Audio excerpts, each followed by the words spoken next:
ఇప్పుడు ఇదే present MLA గారు ఆవిడ ప్రతిపక్షంలో ఉన్నప్పుడు మాకు ఒక ట్యాగ్ లైన్ వేసేవారు, వసూలు బ్రదర్స్ వసూలు బ్రదర్స్. అంటే ఎంత సఫికేటింగ్ ఉండేదంటే ఆ వర్డ్.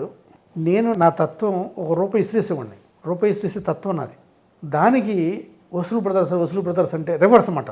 అంటే ప్రతిపక్షం ఉన్నాం కదా, ఏదో ఎలిగేషన్ చేసేయచ్చులే, వర్డ్ ఏదో ఫన్నీగా ఉంది, కొంచెం కాయిన్ అని చెప్పి నాకు చాలా సఫికేట్గా హ్యూమిలేటింగ్ అనిపించేది. ఏంటి ఈవిడికి నా గురించి ఏం తెలుసు, అసలు ఆవిడ ఎవరు, ఆవిడకి నా గురించి అసలు ఏం తెలుసు.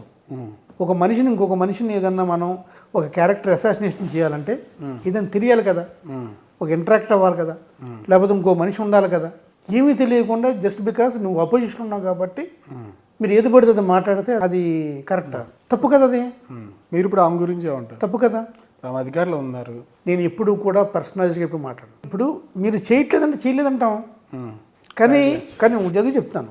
క్యారెక్టర్ గురించి మాట్లాడటం వేరు, మనిషి గురించి మాట్లాడటం వేరు, మనిషి చేసే పనుల గురించి మాట్లాడటం వేరు. నేను ఎప్పుడు కూడా మనిషి చేసే పనుల గురించే మాట్లాడతాను తప్ప నేను మనిషి గురించి మాట్లాడను.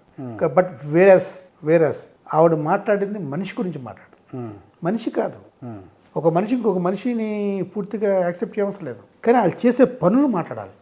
నేను ఇప్పటికీ చెప్తాను, నేను చెప్పట్లేదు, అందరూ చెప్తాను. మేము వెళ్ళిన చావులు లేవు, మేము వెళ్ళిన పెళ్ళిళ్ళు లేవు, మేము చేసిన దాన ధర్మాలుగా చర్చిలకి ఇచ్చాం, మసీదులకి ఇచ్చాం, గుళ్ళకి ఇచ్చాం, ఎవరి ఇంటికి వచ్చినా సాయం చేసాం. అటువంటి వాడిని నన్ను మా బ్రదర్ని పట్టుకొని వసూలు బ్రదర్స్ అంటే ఏంటిది?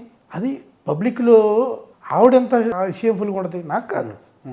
ఏంట్రా ఇటువంటి ఎలిగేషన్స్ అనిపిస్తుంది. నా విధానాలతో మాట్లాడవచ్చు, నా అభిప్రాయాల మీద ఏకీభవించకపోవచ్చు, కానీ అది కాదు, అదే మెచ్యూర్డ్ పాలిటిక్స్.